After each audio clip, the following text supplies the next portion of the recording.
स्वर वेद कथा, जय स्वर वेद कथा। श्रवण मात्र से मिट जाती है बहु जन्मों की व्यथा। जय स्वर वेद कथा, जय स्वर वेद कथा, जय स्वर वेद कथा, जय स्वर वेद कथा।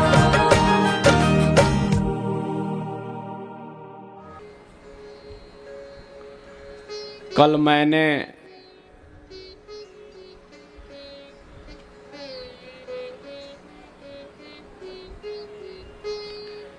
इस आध्यात्मिक सभा में, इस अध्यात्म की महफिल में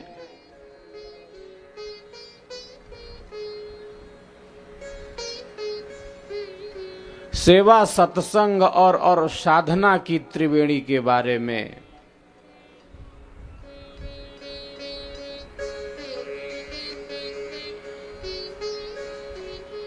आप सबों से अपने विचार, अपने भावों को प्रकट किया था।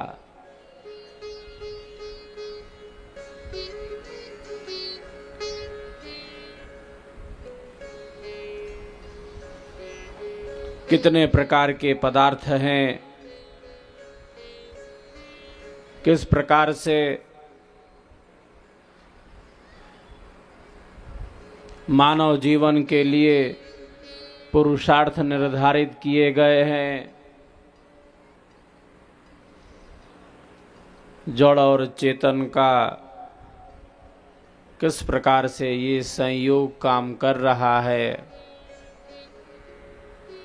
हमारे आपके शरीर में और शरीर के बाहर इस विश्व में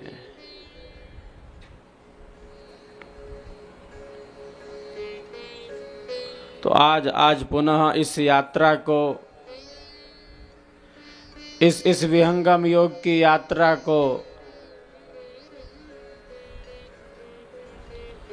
यहाँ आगे बढ़ाते हैं।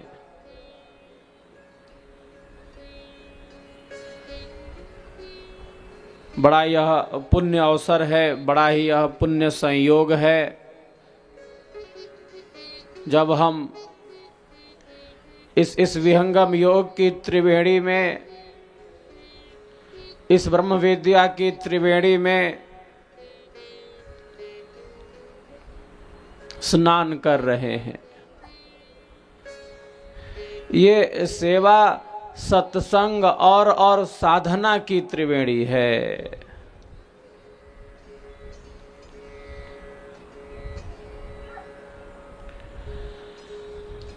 जहां तीन वस्तुएं मिल जाती हैं वही तो त्रिवेणी है, वही तो संगम है।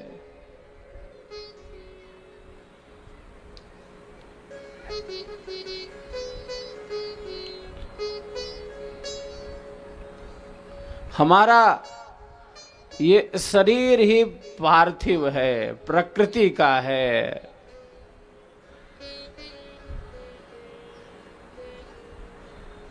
प्रकृति के तत्व इसमें काम कर रहे हैं।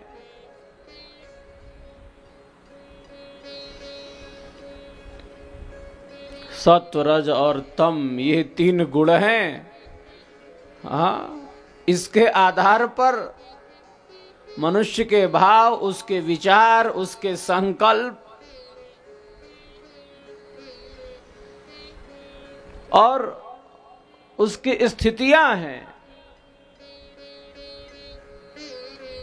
इस प्रकार से प्रकृति में उसका जीवन चल रहा है। देखिए, सबके अपने कर्म हैं, सबके अपने भोग हैं, सबके अपने प्रारब्ध हैं, सबके अपने पुरुषार्थ हैं और सबकी अपनी स्थितियां हैं। सभी अपनी स्थिति में दृढ़ हैं।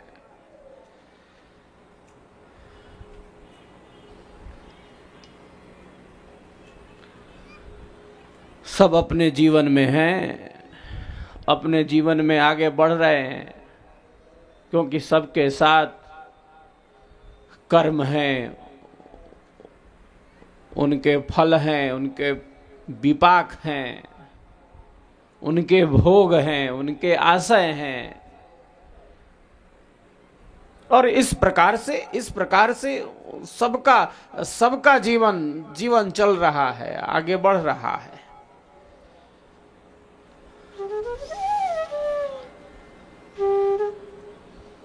इतना सारा, इतना सब कुछ कर्म से है।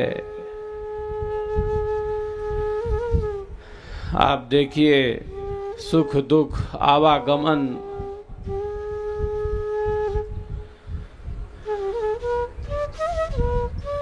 ये समस्त स्थितियां कर्म से ही संचालित हो रही हैं। कितना व्यापक स्वरूप है, कितना विराट स्वरूप है, कितना विशाल स्वरूप है इसका।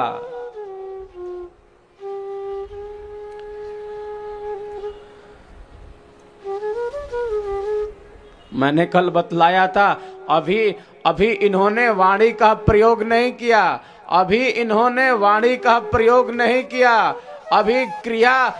अभी क्रिया भी नहीं है, लेकिन मन का संकल्प तत्क्षण ही एक प्रकार के कर्म को उपस्थित कर दे रहा है। इतनी बड़ी शक्ति है हमारे आपके मन में, इतना बड़ा प्रवाह है।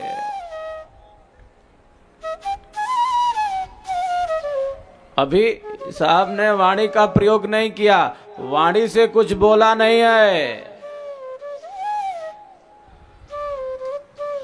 क्रिया में भी कुछ नहीं है, लेकिन मन का संकल्प, मन से संकल्प ले रहा है, जिस भी प्रकार का ले रहा है, शुभ रूप में, अशुभ रूप में, पाप रूप में, पुण्य रूप में, धर्म रूप में, अधर्म रूप में, विधि रूप में, निषेध रूप में, कर्तव्य रूप में, अकर्तव्य रूप में, जिस भी रूप में वह अपने मन में संकल्प ले रहा है, तत्क्षण ही एक प्रकार के कर्म का सृजन हो जा रहा है।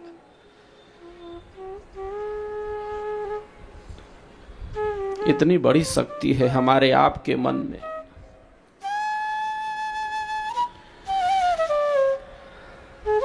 इतना बड़ा प्रवाह है।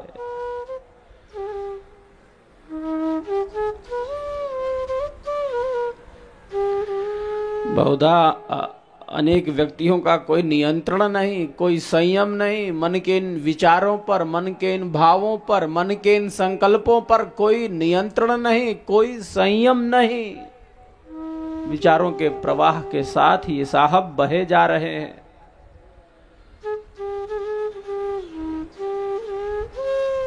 कौन सा विचार सकारात्मक है, कौन सा विचार नकारात्मक है, क्या शुभ है, क्या अशुभ है।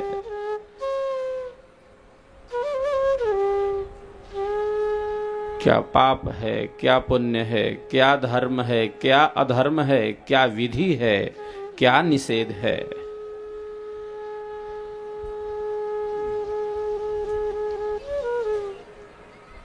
एक विहंगम योगी इस ज्ञान से पूर्ण हो जाता है, सदैव इस ज्ञान से पूर्ण रहता है,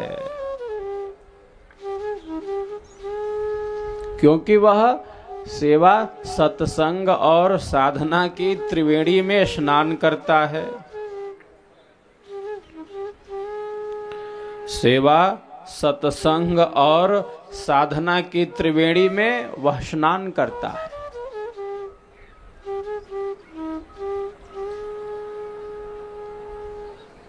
असार संसार में ये तीन सार तत्व हैं। हाँ, सेवा के द्वारा, सत्संग के द्वारा और साधना के द्वारा उसके जीवन का आध्यात्मिक निर्माण होता है, उसके जीवन का सर्वोत्तम विकास होता है, संपूर्ण विकास होता है।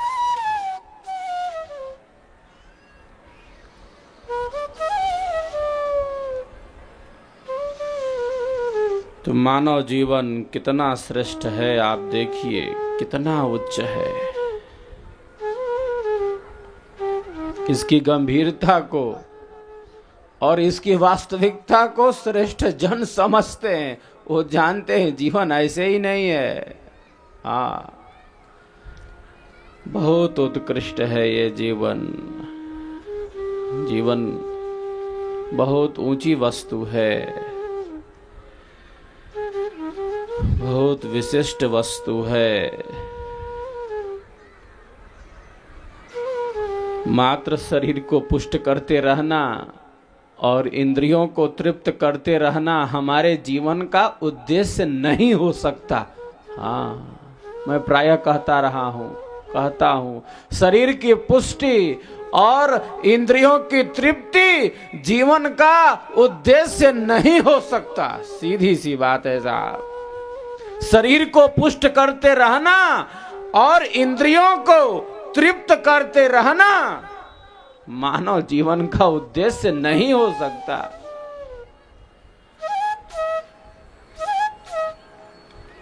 शरीर साधन के रूप में प्राप्त हुआ है, ये साध्य नहीं है। ये साधन के रूप में प्राप्त हुआ है।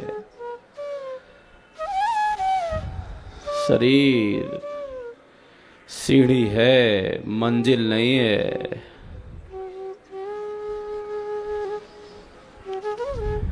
केवल इसकी पुष्टि और इसकी तृप्ति में संपूर्ण जीवन लगा देना अंधेरा है। ये मिथ्या ज्ञान है, यह सत्य ज्ञान है।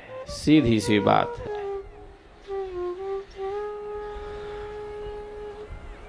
जीवनम परमोत्कृष्टः, जीवनम परमोत्कृष्टः प्रसादो जगतीपतेः तस्य तत्वं रहस्यं च ये विदुस्ते मनीषिणः। जीवन परम उत्कृष्ट है, बहुत बड़ी वस्तु है। बहुधा अनेक व्यक्ति समझ नहीं पाते इसकी वास्तविकता को। बस जीवन चल रहा है, बहे जा रहे हैं संसार के इस प्रवाह में, विषयों के इन प्रवाह में, इस भौतिकवादी युग में अपने जीवन को बढ़ा रहे हैं। मन का कोई संयम नहीं, नियंत्रण नहीं, और संपूर्ण जीवन केवल अर्थ और काम तक अनेक व्यक्तियों का सीमित होकर रह जाता है।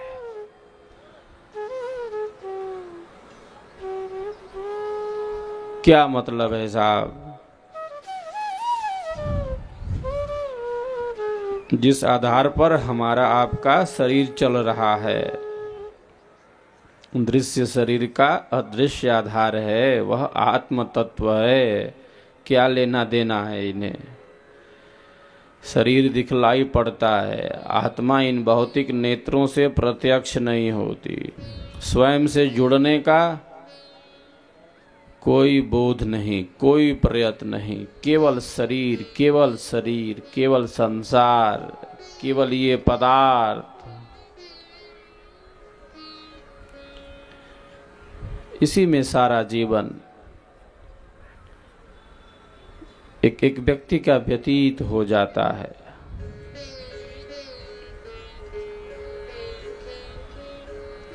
हमारी संस्कृति बड़ी समृद्ध है। हम जिस देश के वासी हैं, अत्यंत समृद्ध संस्कृति है, विश्ववारा संस्कृति है, विश्व की आदि संस्कृति है, जो सदैव ज्ञान और विद्या में रत है। इसका नाम है भारत। यह देश उद्योगपतियों का देश नहीं है, यह देश नेताओं का देश नहीं है। यह देश किसका है? यह देश ऋषियों का देश रहा है, यह देश संतों का देश है, यह देश सद्गुरु का देश है साहब। यहाँ सदैव ज्ञान का वह प्रवाह, सदैव भक्ति की वह धारा प्रवाहित होती रही है। हम इससे अलग होकर नहीं रह सकते हैं। यहाँ ज्ञान की उच्च भूमि है, यहाँ भक्ति का आंतरिक प्रकाश है, यहाँ प्रेम की पराकाष्ठा है। ये भोगवादी संस्कृति नहीं है। हम त्याग और समर्पण में जीना जानते हैं साहब।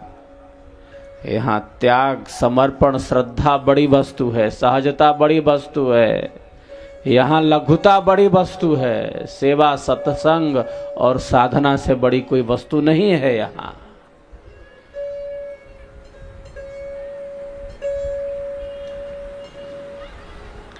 ये हमारी संस्कृति है, ये भारत की संस्कृति है, विश्व की आज ये संस्कृति है, सबसे प्राचीन संस्कृति है, जिससे संपूर्ण विश्व आलोकित हुआ है, होता रहा है, होता रहेगा। ये ज्ञान का अद्भुत प्रकाश। लेकिन हमें तो कभी कभी ऐसा लगता है कि भारतीय जन ही भारतीय संस्कृति से दूर होते जा रहे हैं, ऐसा भी लगता है।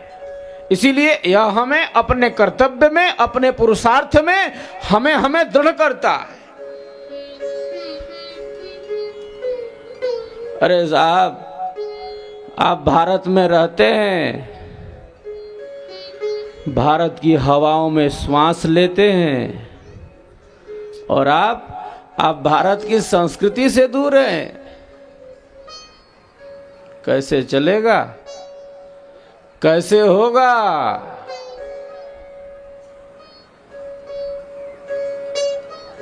तो हमारी संस्कृति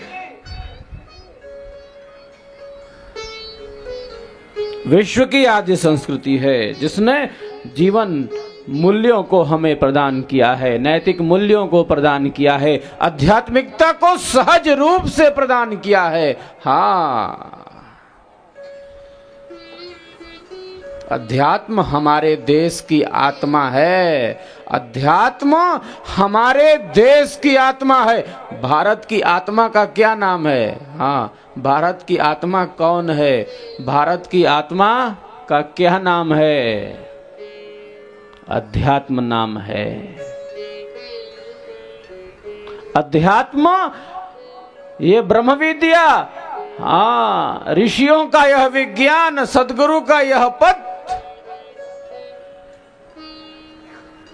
भारत की आत्मा है। ये ब्रह्म विद्या है, भारत की प्राचीनतम विद्या है।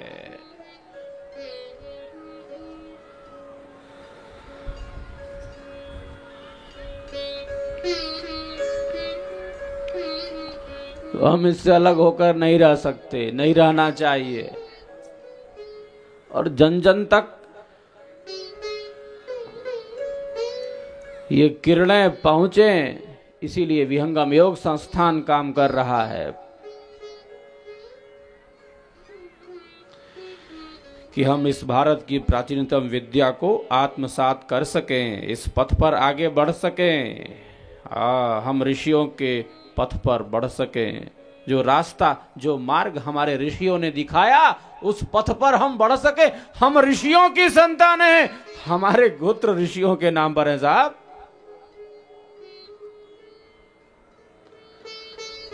जिन महान ऋषियों ने आत्म भूमि पर दृढ़ होकर अध्यात्म का अनंत अनुभव प्राप्त किया,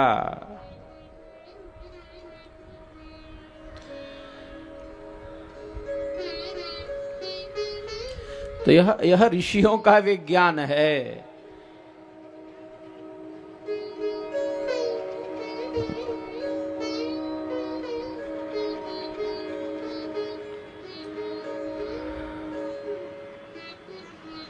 ये ब्रह्म विद्या का विज्ञान है, ये ब्रह्म विद्या की धारा है। जो हमें सदैव नैतिक मूल्यों से, सदैव आध्यात्मिक मूल्यों से पूर्ण बनाती है। हमारी संस्कृति अत्यंत समृद्ध है, जिसने विरासत के रूप में इन तत्वों को हम सबके लिए प्रदान किया है।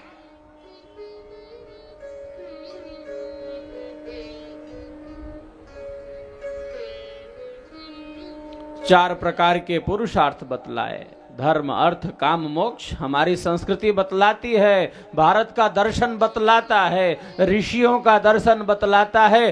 प्यारे प्यारे 4 प्रकार के पुरुषार्थ हैं जिन्हें सिद्ध करने के लिए आपको ये शरीर मिला है, आपको ये जीवन मिला है साहब।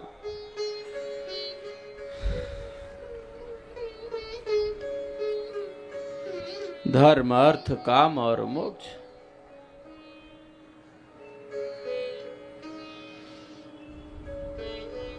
जीवन केवल अर्थ और काम तक सीमित हो, अरे साहब कैसा जीवन, ये कैसा जीवन। ये भोगवादी संस्कृति नहीं है, यहाँ त्याग समर्पण से सुख मिलता है साहब। यहाँ सुख का अनुभव किसमें है? सुख का अनुभव विनम्रता में है, सहजता में है, व्यापकता में है, वास्तविकता में है। सुख का अनुभव त्याग में है, समर्पण में है, विनम्रता में है, सहजता में है, दया में है, क्षमा में है, करुणा में है, शांति में है, विवेक में है, धैर्य में है, क्षमा में है। ये समस्त सद्गुण हैं जिससे हम सुख का अनुभव करते। यहाँ भोग से सुख का अनुभव नहीं है।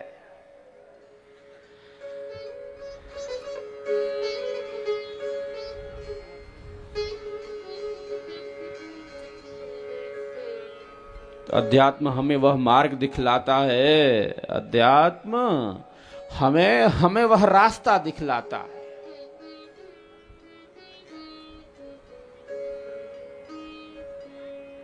जीवन को कैसे जीना है, कैसे जीवन को आगे बढ़ाना, जीवन का रास्ता क्या होगा, जीवन का मार्ग क्या होगा, जीवन की राहें क्या होंगी, ये अध्यात्म बताता है। हमारे देश की संस्कृति बतलाती है, ये जीवन दर्शन है, जीवन जीने की कला। हाँ,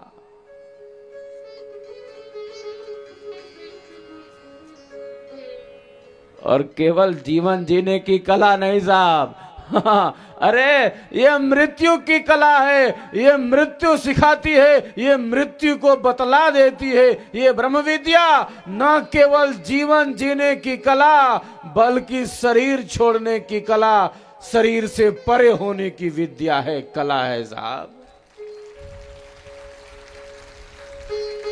क्योंकि जीवन केवल शरीर तक सीमित नहीं है, ये शरीर तक थोड़े ही गाड़ी चलेगी साहब। आत्मा अमृत सत्ता है, यो न मृत, जो मरा नहीं वह उत्पन्न भी नहीं होता।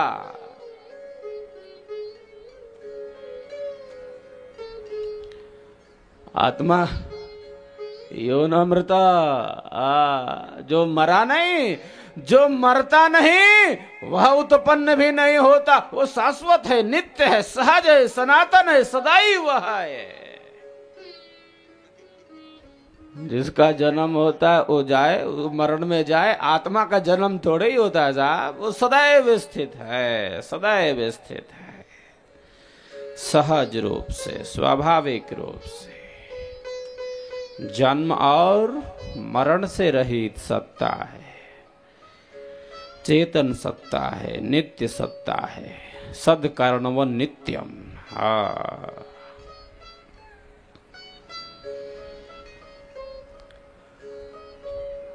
तो आत्मा का कल्याण, आत्मा का उद्धार, परम शांति का अनुभव, ये ब्रह्म विद्या विहंगम योग का विषय है।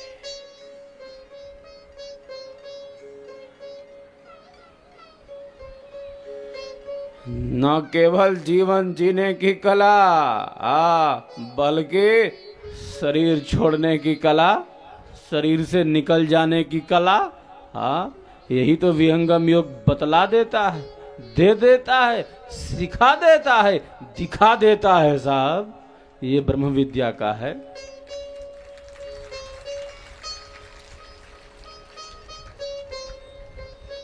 विहंगम योग के प्रणेता सदगुरु सदाफल देव जी महाराज ने 1954 में प्रयाग महाकुंभ के अवसर पर योग मुद्रा में स्थित होकर अपने भौतिक शरीर का परित्याग किया। कहा कि योगी वही होता है जो जब चाहे शरीर छोड़कर निकल जाए, शरीर छोड़कर अपने भावों को प्रकट करता हो।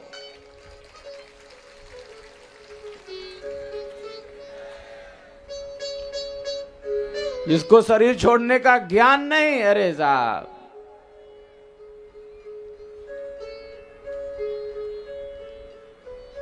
आसन प्राणायाम तक हमारी संस्कृति, योग विद्या, भारत की योग विद्या शरीर को तोड़ने मरोड़ने तक सीमित रहेगी।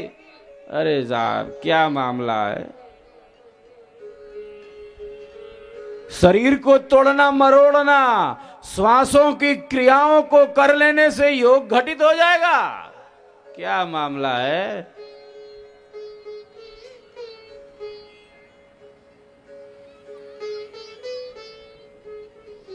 योग से शरीर छोड़ने की कला का ज्ञान होता है, सीधी सी बात है। मृत्यु की कला का ज्ञान प्राप्त होता है। योगी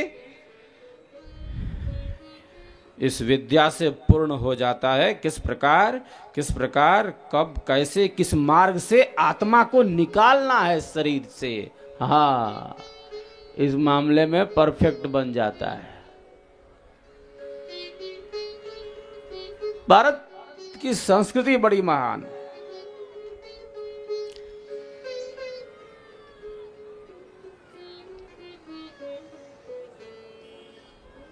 बड़े रहस्य भरे पड़े हैं इसमें, बड़े सिद्धांत हैं, बड़े रहस्य हैं।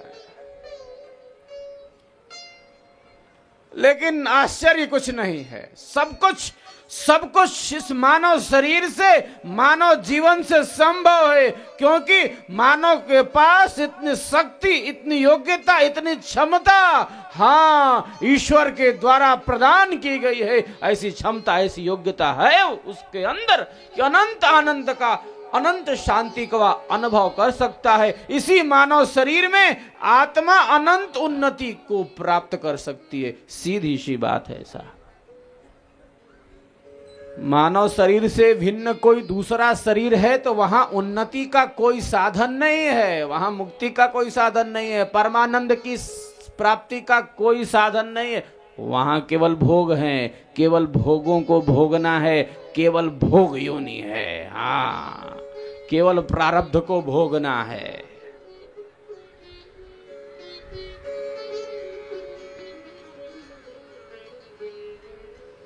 मानव शरीर से दूसरा कोई शरीर है तो केवल भोग का मामला है, कुछ नहीं है साहब, केवल प्रारब्ध को भोगना है, भोग योनि है। मानव प्रारब्ध के फलों को भोगता है, ये भी तो है, भोगता है, लेकिन केवल प्रारब्ध को भोगने के लिए ये शरीर, ये जीवन नहीं मिला है। मानव के साथ ये बड़ी बात है।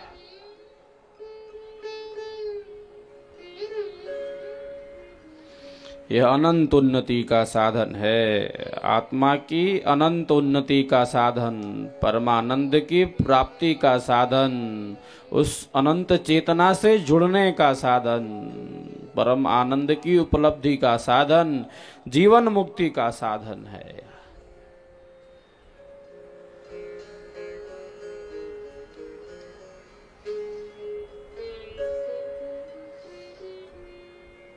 ईश्वर का रहस्य हमारे में निहित है, हाँ, ईश्वर का रहस्य मानव में निहित है साहब। बाहर भीतर उसी का खेल है, बाहर भीतर उसी का खेल है।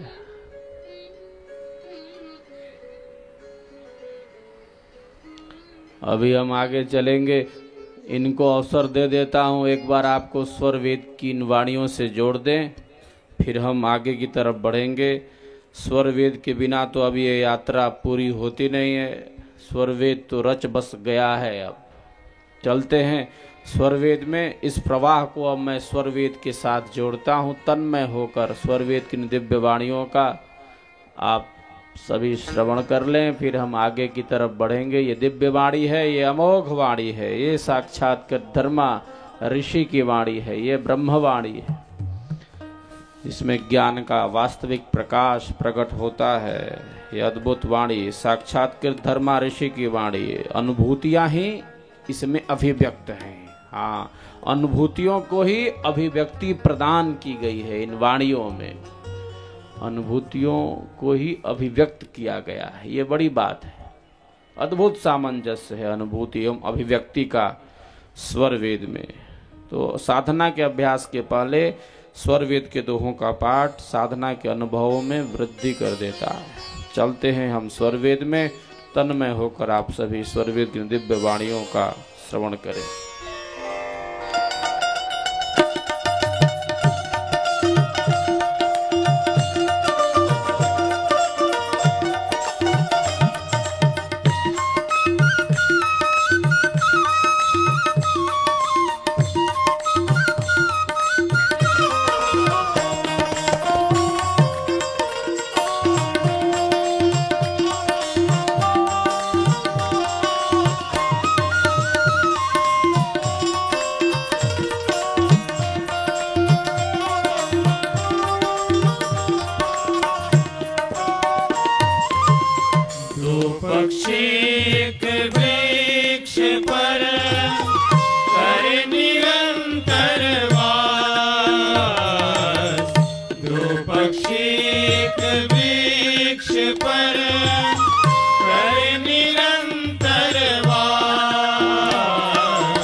माया बहुत जे सूक्ष्म तजे को जेहि जीव पर, तब छोड़े सोई संत। साई कृपा जेहि जीव पर, तब छोड़े सोई संत। ये वाणियां अद्भुत वाणियां हैं, अद्भुत प्रकाश है। जिस प्रकार वृक्ष के मूल में जल सिंचन करने से सारा वृक्ष हरा भरा पल्लवित पुष्पित हो जाता है, उसी प्रकार एकमात्र स्वर वेद के स्वाध्याय से, इसके पाठ से, इसके मनन से, विहंगम योग की साधना से मानव के जीवन का पूर्ण आध्यात्मिक विकास हो जाता है साहब। मेरा यह मानना है, सत्यपूर्ण विश्वास है, क्योंकि ये आप्तवाणी है, निर्भ्रांत वाणी है, साक्षात्कृत धर्मा ऋषि की वाणी है। जिस महान सत्ता ने स्वयं उस परम सत्य का अनुभव किया है।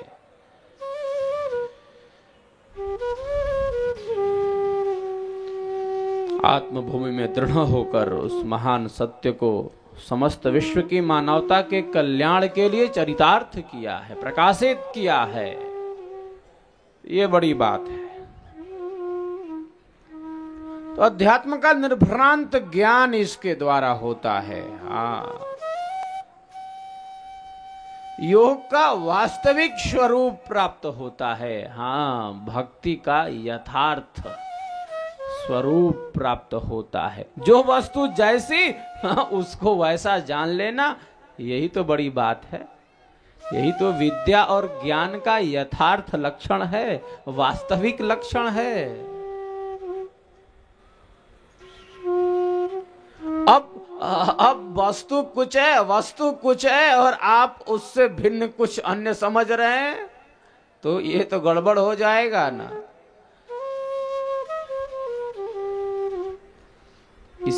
इसे ही मिथ्या ज्ञान कहते। ज्ञान का अभाव नहीं है, उस सब ज्ञान रखा है, पर यह ज्ञान कैसा? हाँ, मिथ्या है, विपरीत है, असत्य है, झूठ है। तो ऐसे ही विपरीत मिथ्या असत्य ज्ञान को अविद्या कहते हैं, जिसकी जड़ें बड़ी मजबूत हैं। अविद्या का क्षेत्र बहुत बड़ा है, अंधकार का क्षेत्र बहुत व्यापक है। मैं प्रायः कहता हूं, इसका अनुभव हम सब करते आ रहे हैं।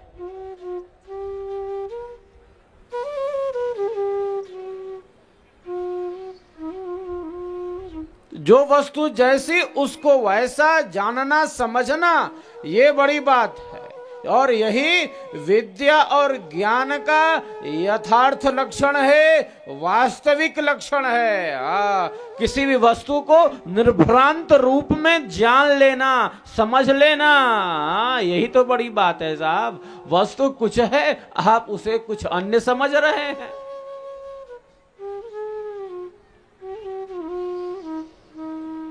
एक स्थान पर एक साहब ने पूछा, ये अविद्या है क्या जो ब्रह्म विद्या के द्वारा नष्ट हो जाती है? हाँ, मैंने कहा कि अविद्या जो मिथ्या ज्ञान है, जो झूठ ज्ञान है, जो असत्य ज्ञान है। वस्तु कुछ है और वस्तु से भिन्न उसका आप ज्ञान कर रहे हैं, तो ज्ञान का अभाव अविद्या नहीं है, वो ज्ञान है उसके पास।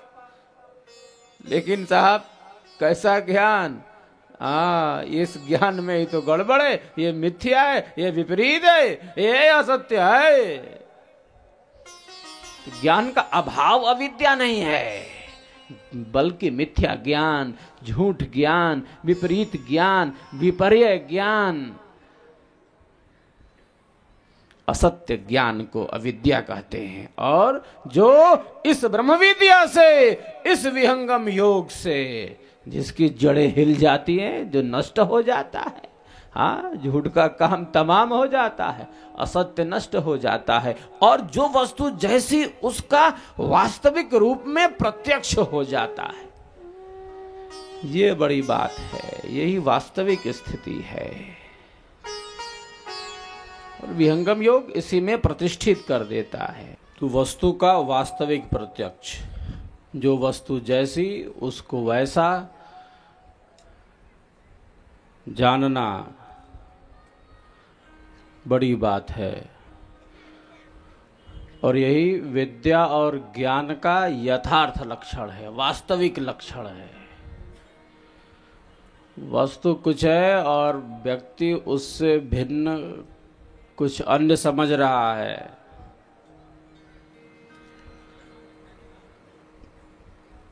यही मिथ्या ज्ञान का क्षेत्र है, यही अविद्या का क्षेत्र है,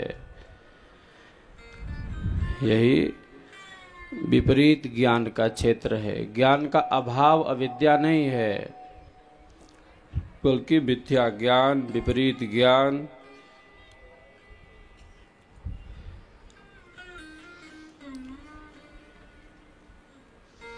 को अविद्या कहा गया। और यह मिथ्या ज्ञान, यह विपरीत ज्ञान ब्रह्म विद्या से, इस विहंगम योग से नष्ट होता है, दूर हो जाता है। वस्तु का वास्तविक प्रत्यक्ष हो जाता है।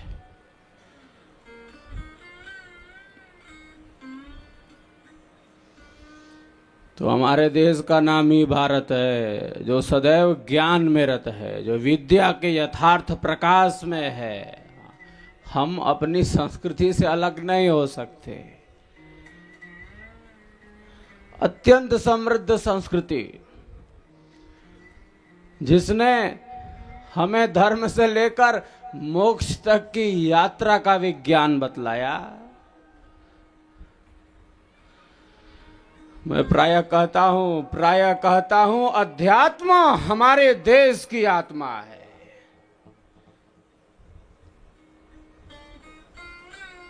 भारत की आत्मा का क्या नाम है? भारत की आत्मा का नाम क्या है? अध्यात्म है। अध्यात्म हमारे देश की आत्मा है। अध्यात्म के द्वारा ही मानव जीवन का संपूर्ण विकास होता है, पूर्ण विकास होता है, सर्वांगीण विकास होता है। मानव जीवन की अपरिहार्य आवश्यकता है।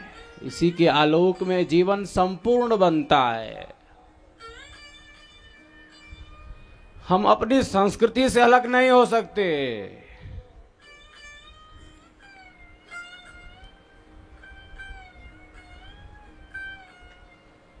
हम ऋषियों की संतानें हैं, हम ऋषि पुत्र हैं, जिन्होंने आत्मभूमि में दृढ़ होकर उस परम सत्य का अन्वेषण किया है। उसी पथ पर, उसी रास्ते पर हम सबको आगे बढ़ना है। यह देश सदैव ज्ञान के यथार्थ प्रकाश की तरफ बढ़ता है, असत्य से सत्य की तरफ, अंधकार से प्रकाश की तरफ और मृत्यु से अमरत्व की तरफ बढ़ने का यह संकेत है, जो हमारी संस्कृति में, हमारी इस परंपरा में है।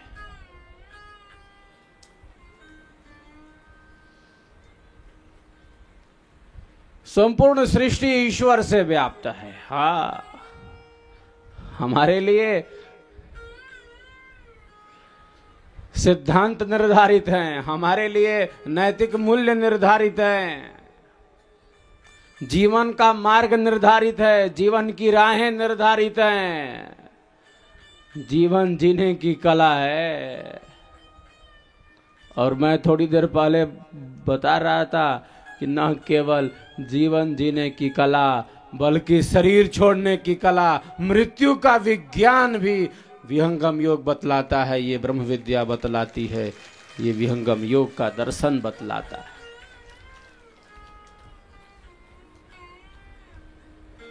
तो अध्यात्म संपूर्ण विज्ञान है, चेतना का विज्ञान है, चेतन विज्ञान है। जिस प्रकार भौतिक विज्ञान के द्वारा भौतिक पदार्थों को जाना जाता है, उसी प्रकार अध्यात्म के विज्ञान के द्वारा आध्यात्मिक पदार्थों को जाना जाता है।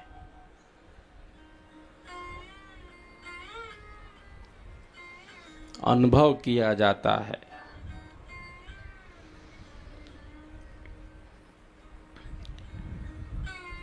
नित्य पदार्थों का अनुभव करता है एक साधक।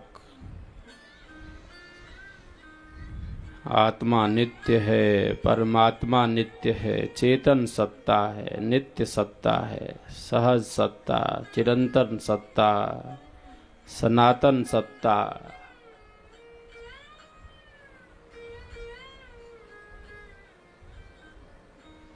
संपूर्ण सृष्टि ईश्वर से व्याप्त है, चराचर जगत संपूर्ण सृष्टि ईश्वर से व्याप्त है, व्यापक है।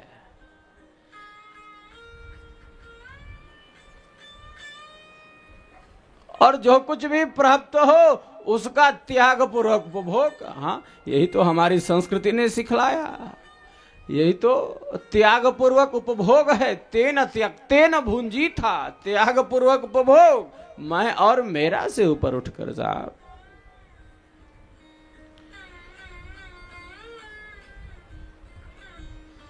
आज प्रातःकाल हमने वैदिक महायज्ञ में आहुतियों को प्रदान किया। इदं न मम, मेरा नहीं है।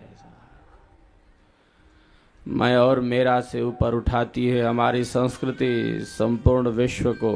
वसुधैव कुटुंबकम का प्रकाश है। यहां हम अंधेरे में नहीं जीते।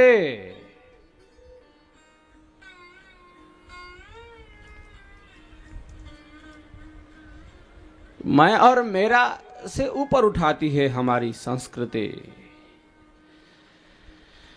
संपूर्ण सृष्टि ही ईश्वर की है, वही भीतर है, वही बाहर है। मैं प्रायः कहता हूं, हाँ प्रायः कहता हूं, देखिए शरीर में एक आत्मा नहीं है। हाँ, शरीर में, इस शरीर में एक आत्मा नहीं है, एक आत्मा है। और इसी आत्मा के अंदर अंतरात्मा रूप से परमात्मा भी स्थित है। एक नहीं है, दो है। इसमें जाओ क्या करोगे, क्या करबो? एगो नहीं खे, दुगो बा, डबल बा, 2 in 1।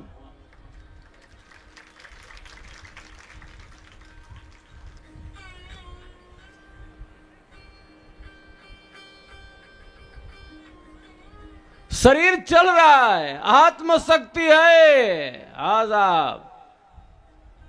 और परमात्मा आत्मा से भी सूक्ष्म है। सूक्ष्माति सूक्ष्मम कलिलस्य मध्ये विश्वस्य सृष्टा मनेक रूपम। सूक्ष्म से सूक्ष्म, बृहद से बृहद, बड़ा से बड़ा, आत्मा से भी सूक्ष्म है। आत्मा को भी बल प्रदान करने वाला ही आत्मदा बलदा यस्य विश्व उपासते। आत्मा से भी सूक्ष्म है साहब, परमात्मा है। जर्रे जर्रे में है, जर्रे जर्रे में है झांकी भगवान की, किसी सूझ वाली आंख ने पहचान ली।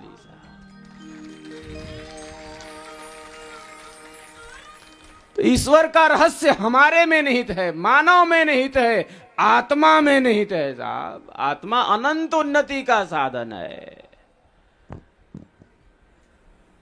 परमात्मा बैठा है मेहंदी के पत्ते में, लाली छिपी है साहब, दूध में मक्खन है, घी है। आत्मा के अंदर अंतरात्मा रूप से वह परमात्मा स्थित है। वो सूक्ष्म से सूक्ष्म सत्ता है और बृहद से बृहद सत्ता है, बड़ी से बड़ी सत्ता है।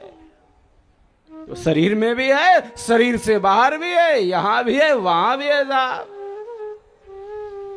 सर्वत्र व्यापक है। तो क्या आत्मा के अंदर स्थित नहीं है?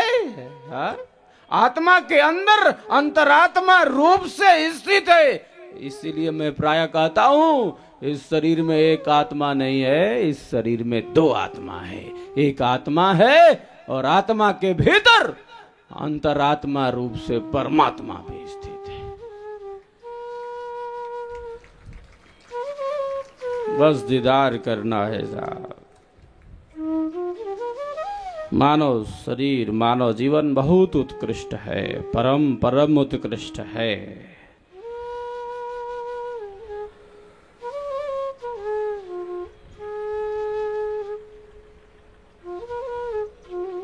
ईश्वर का महान प्रसाद है।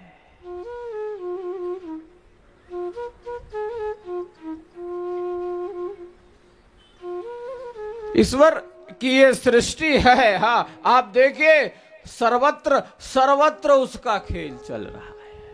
ये सूर्य अपना काम कर रहा है, पृथ्वी अपनी कक्षा में घूम रही है, ये चंद्रमा अपना काम कर रहा है, ये पेड़ पौधे, पहाड़, नदियां, ये जंगल पर्वत,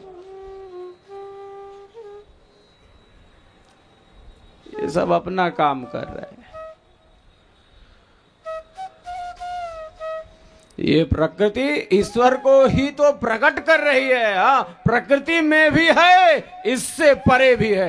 ये दोनों स्वभाव हैं उसमें, एक साथ इन दोनों स्वभावों का वह स्वामी है। प्रकृति में भी है और प्रकृति से परे भी है, इससे भिन्न भी है।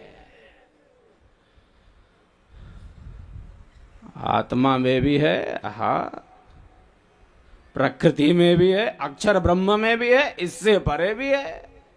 ये बड़ी बड़ी विविधताएं हैं। बड़ा ही विशिष्ट स्वरूप है, बड़ा ही व्यापक स्वरूप है, बड़ा ही अद्भुत स्वरूप है ईश्वर का।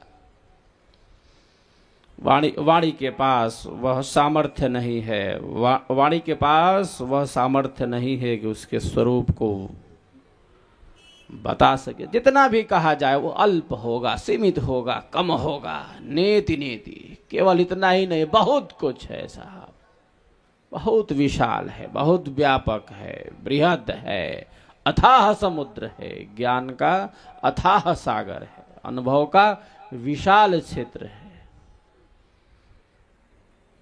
हम जितना भी इसमें गोते लगाते हैं उतना ही हमें इसमें आनंद का अनुभव होता है। यह तो क्षेत्र ही ऐसा है जिसमें हम श्वास लेते हैं। यह सेवा, सत्संग और साधना की धारा है। यह विहंगम योग का प्रवाह है, ये ब्रह्म विद्या की धारा है, यह सद्गुरु का सिद्धांत है, यह विहंगम योग का दर्शन है।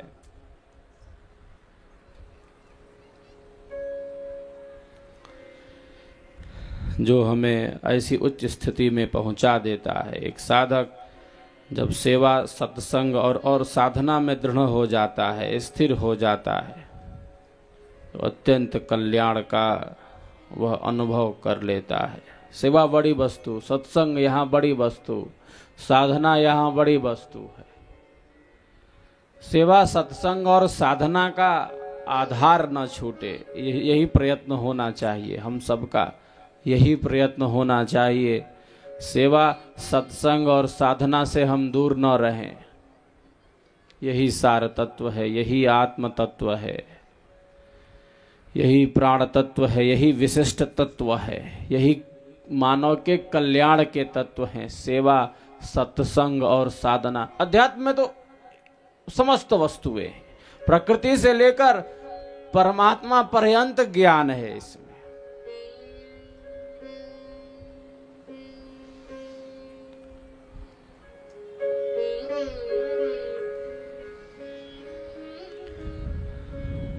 लेकिन सेवा का आश्रय न छूटे, सत्संग का सदैव आश्रय रहे और साधना का अभ्यास हो, तब अत्यंत कल्याण का मार्ग प्रशस्त हो जाता है। ये बड़ी वस्तु है।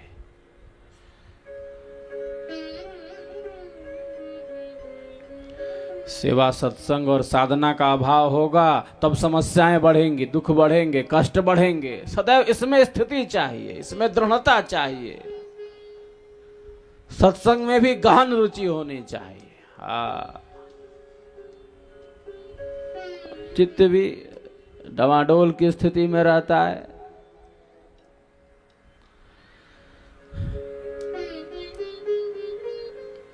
तो अनेकानेक स्थितियां हैं जिससे व्यक्ति को दो चार होना पड़ता है। इसीलिए मैं प्रायः कहता हूं कि स्वर वेद की अत्यंत आवश्यकता है, जिससे हमारा चित्त स्थिर होता है। मन के नियंत्रण में इसकी अत्यंत आवश्यकता है, अत्यंत उपयोगी है, यह परम आवश्यकता है इसकी, मन के नियंत्रण के लिए, मन के संयम के लिए, आध्यात्मिक जीवन के निर्माण के लिए स्वर वेद की अत्यंत आवश्यकता है, महती आवश्यकता है, परम अनिवार्यता है, महान आवश्यकता है। ये ब्रह्म विद्या का प्रकाश है, यह विहंगम योग का प्रकाश है।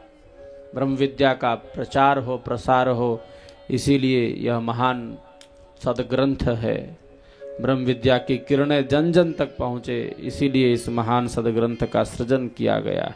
चलते हैं हम अब स्वर वेद में तन्मय होकर। आप सभी स्वर वेद की दिव्य वाणियों का श्रवण करें। ये अमोघ वाणी साक्षात कृधर्मा ऋषि की वाणी है, ये ब्रह्म वाणी है। और साधना के अभ्यास के पहले स्वर वेद के दोहों का पाठ करना अत्यंत आवश्यक है, महती आवश्यकता है। तन्मय होकर इन दिव्य वाणियों का आप सभी श्रवण करें।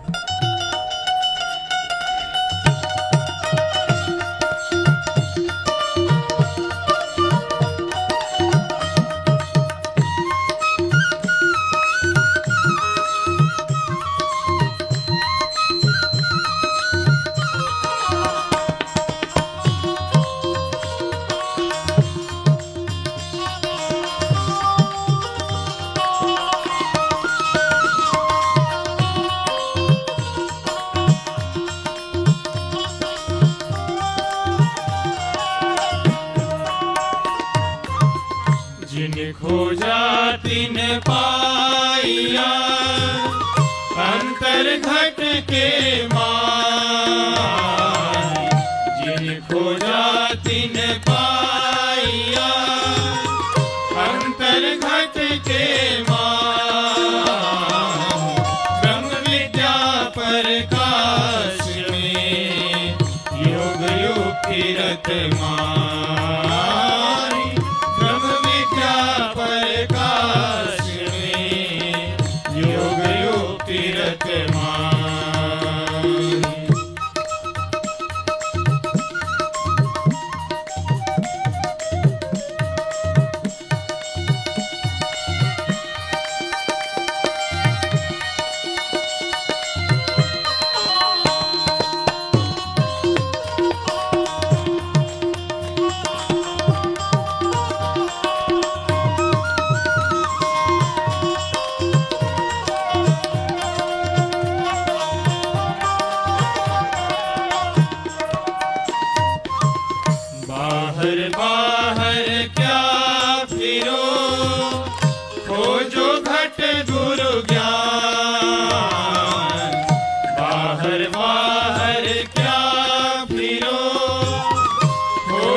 महान चिंतामणि के तेज में दर्शन पुरुष महान।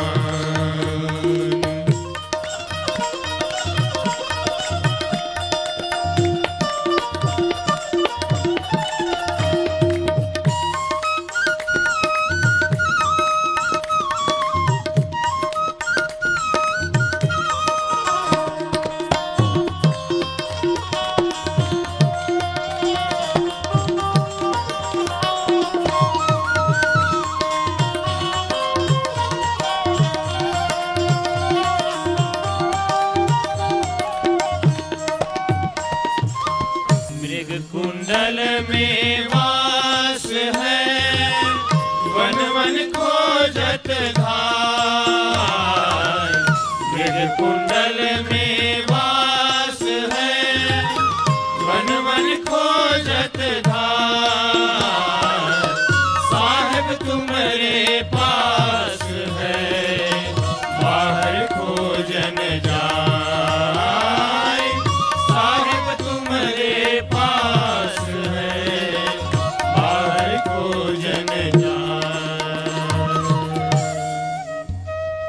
वाणियां अद्भुत प्रकाश फैलाती हैं।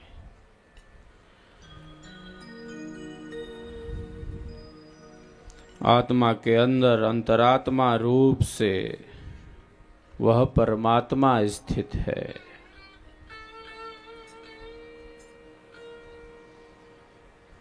उसका अनुभव एक विहंगम योग का साधक कर लेता है। अंतःकरण की शुद्धि से, मन की पवित्रता से और मन को उसकी भूमि में पहुंचाकर लीन कर वह स्वयं में स्थित होकर परम आनंद का अनुभव कर लेता है।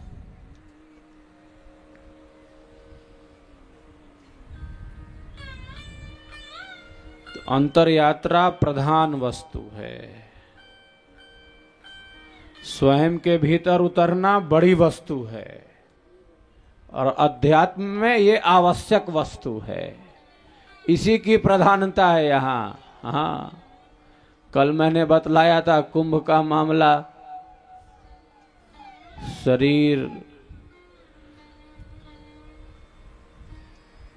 और आत्मा के इन समस्त भेदों को के बारे में कल हम सब ने यहाँ चर्चा की थी।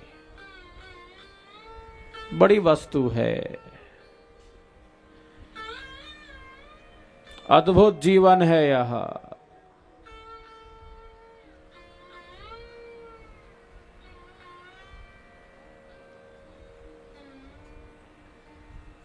ईश्वर का रहस्य मानव में निहित है। बाहर बाहर खोजते अंतर की सुधि नाई। अंतर यात्रा बड़ी वस्तु है, अपने भीतर उतरना बड़ी वस्तु है। हाँ, और विहंगम योग इसी में हमें दृढ़ कर देता है। हाँ,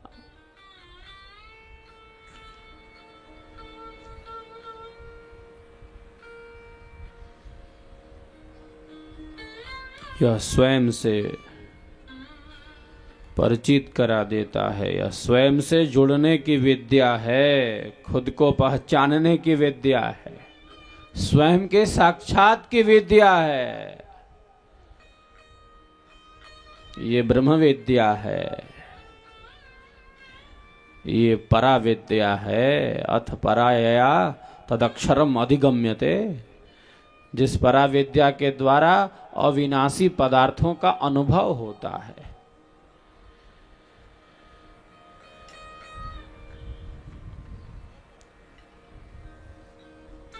अविनाशी पदार्थ आत्म तत्व हैं, अविनाशी पदार्थ परमात्मा है।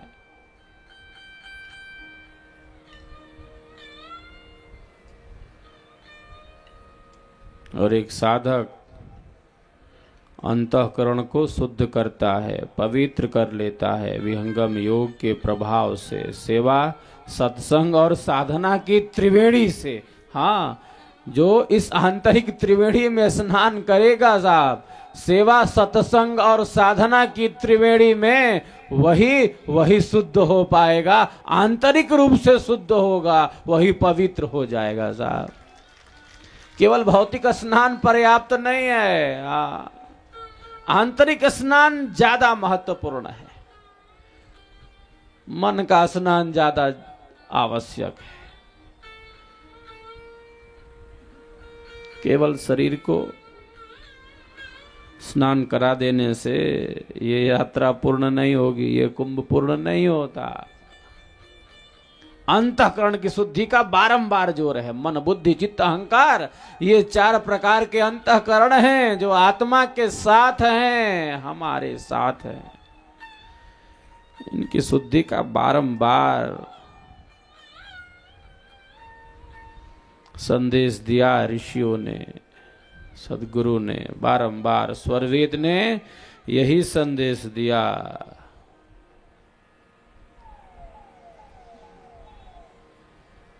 किस प्रकार एक साधक मन को नियंत्रित कर, संयमित कर अत्यंत आनंद एवं शांति का अनुभव कर लेता है। ये क्रियात्मक पक्ष है, ये क्रिया पक्ष है साहब। देखिए, इस ब्रह्म विद्या के दो भेद हैं, एक सिद्धांत है और एक साधना का पक्ष है। ये इसका वैशिष्ट है, ये इसकी विशेषता है।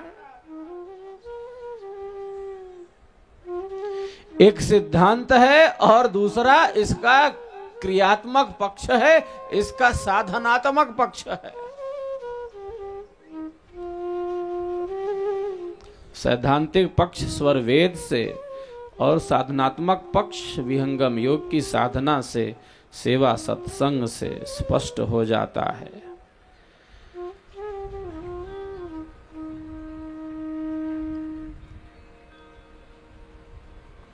तो ध्यान आंतरिक शांति का मार्ग प्रशस्त कर देता है। बहुत से लोग आजकल कहते हैं ध्यान तो उन लोगों के लिए है जो जीवन से अलग हैं, जो जंगल में रहते हैं, वो ध्यान करें, हमारे लिए ध्यान क्या जरूरी है। ऐसा भी बहुत सब कहते हैं, कई जगह मिल जाते हैं, कई जगह ऐसे प्रश्न पूछे जाते हैं। पढ़े लिखे समझते हैं लोग अपने को, बोलते हैं ध्यान हमारे लिए क्या आवश्यक है, हम ध्यान क्यों करें, इसका अभ्यास क्यों करें। ध्यान तो उन लोगों के लिए जो जीवन से अलग हैं, जो जीवन से विरत हैं। हाँ, हम तो अपने कर्म का संपादन करते हैं और इससे अतिरिक्त हमारे लिए कोई ध्यान कोई आवश्यक नहीं है, इसकी कोई आवश्यकता नहीं है, ऐसा कहते हैं। मैं प्रायः कहता हूं उनसे, बड़ी सहजता के साथ कहता हूं और बड़ी स्पष्टता के साथ उन सबसे कहता हूं मैं, देखो भैया, ध्यान सबके लिए समान रूप से लाभकारी है। जो अपने जीवन में सक्रिय रहना चाहते हैं, जो अपने जीवन में सचेष्ट रहना चाहते हैं, जो अपने जीवन में सकारात्मक रहना चाहते हैं, जो अपने जीवन में रचनात्मक रहना चाहते हैं, ध्यान सबके लिए समान रूप से लाभकारी है। सीधी सी बात है। उनके लिए तो आवश्यक है ही है जो जीवन से विरत हैं, हाँ, जो संन्यास में हैं, जो सम्यक रूप से नष्ट कर चुके हैं, उनके लिए तो आवश्यक है ही है। लेकिन मैं कहता हूं उनके लिए ज्यादा आवश्यक है, उनके लिए ज्यादा अनिवार्य है, जो भौतिक जीवन में है, जो इस संसार में है, जो घर में है, जो परिवार में है, उनके लिए ज्यादा ये ध्यान जरूरत है, ध्यान की जरूरत है। सन्यासियों से ज्यादा गृहस्थियों के लिए ध्यान की आवश्यकता है। मैं बोल देता हूं, ऐसे ही बोल देता हूं, तो मानते हैं सब। फिर रिजल्ट बताता हूं। ज्यादा पढ़ लिख लिए हो तो फिर रिजल्ट भी देख लो, रिजल्ट भी समझ लो। विहंगम योग की प्रथम भूमि की साधना पर विश्व के अनेक देशों में वैज्ञानिक अनुसंधान भी हुए। लेकिन मैं एक बात बड़ी ही सहजता के साथ प्रायः कहता रहा हूं कि अध्यात्म को विज्ञान के प्रमाण पत्र की जरूरत नहीं है, लेकिन इन्हें यही भाषा समझ में आती है तो कोई क्या करे। अब साइकेट्रिस्ट है, मनोचिकित्सक हैं, तो इनको यही सब समझ में आता है कि मस्तिष्क की तरंगों में क्या परिवर्तन हो रहे हैं, तो उनको वो समझ में आएगा।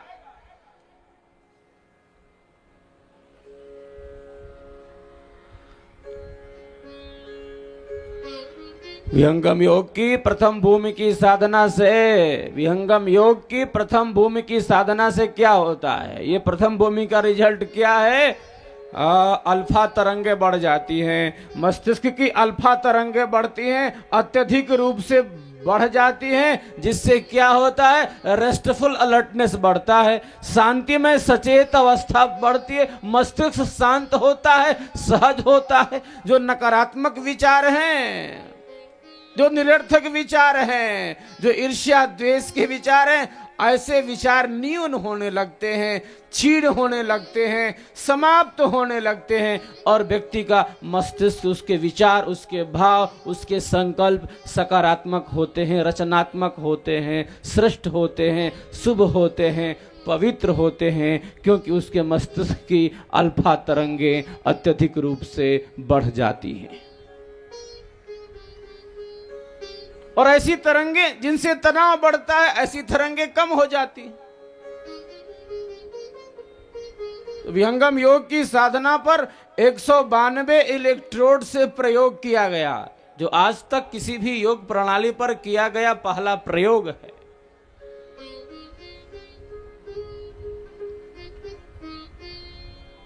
बड़ा ही सकारात्मक और रचनात्मक परिणाम है इसका। वैज्ञानिक आश्चर्यचकित हुए हैं और इन्हीं परिणामों को देखते हुए अब विहंगम योग संस्थान यूएन हैबिटेट के साथ मिलकर मानव मन की शांति के लिए काम कर रहा है। संयुक्त राष्ट्र से जुड़कर मानव मन की शांति के लिए काम कर रहा है,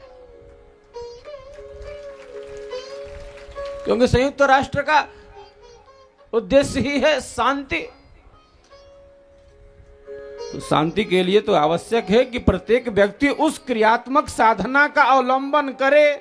सीधी सी बात है, प्रत्येक व्यक्ति जब उस क्रियात्मक साधना का अवलंबन करेगा तभी वह शांति का अनुभव करेगा। सीधी सी बात है।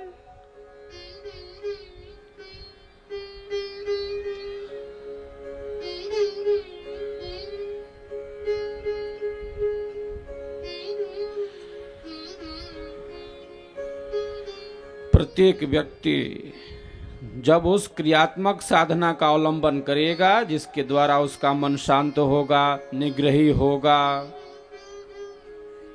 तभी वह विश्व शांति में अपनी भूमिका को अदा कर पाएगा। और साधना का अभ्यास नहीं करेगा तो शांति के नाम पर सम्मेलन व्यर्थ हो जाता है साहब। तो हमारी संस्कृति ने इन तत्वों को प्रदान किया है। श्रीमद् भगवत गीता में उस प्रथम भूमि की साधना का स्पष्ट रूप से योगीराज श्री कृष्ण उल्लेख करते हैं, अर्जुन को बतलाते हैं। द्वितीय भूमि का भी हमें सार प्राप्त होता है। तो ये पंच साधनात्मक श्रेणियां हैं। हमारी संस्कृति बड़ी समृद्ध है, जिसने विरासत के रूप में इन समस्त तत्वों को प्रदान किया है। और हम कहते हैं क्या होगा, हम क्यों करें? अरे साहब ठीक है, एक जिज्ञासा तो बड़ी वस्तु है, जिज्ञासा तो होनी चाहिए। लेकिन किसी वस्तु की आपको जानकारी नहीं है और आप पहले ये कैसे मान सकते हैं कि इससे क्या होगा? ये कुछ नहीं, ऐसे कैसे चलेगा साहब? जिस वस्तु का आपको ज्ञान नहीं है, आपको अनुभव नहीं है, आप उसको कैसे नकार सकते हैं? आप भारत में हैं, आप भारतीय संस्कृति और इनके तत्वों को कैसे इसकी अवहेलना कर सकते हैं?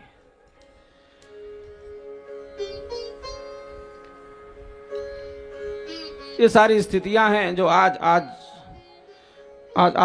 हम सबों के समक्ष दिखती हैं। ये लेकिन ये प्रवाह चल रहा है, जन जन तक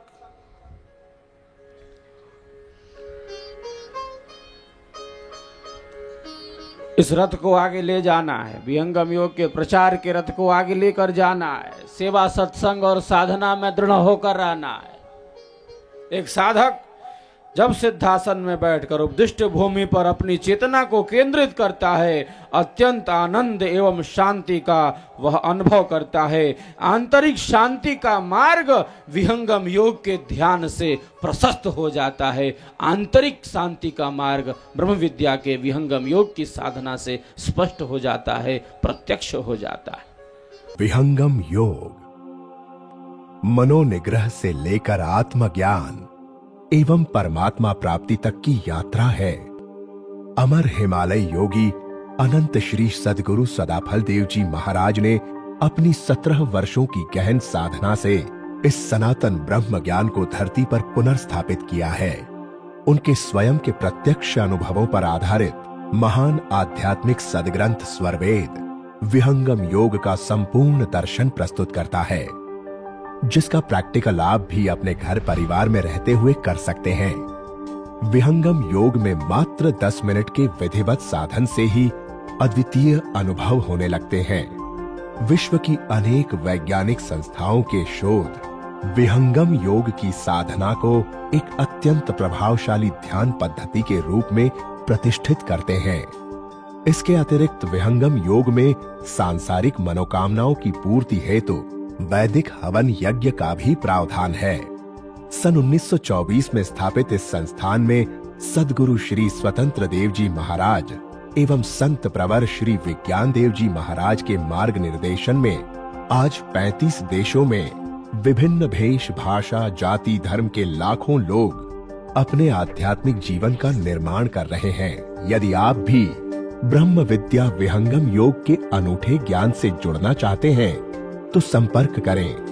महर्षि सदाफल देव आश्रम, छतनाग रोड, झूसी, प्रयाग, इलाहाबाद, उत्तर प्रदेश 211019।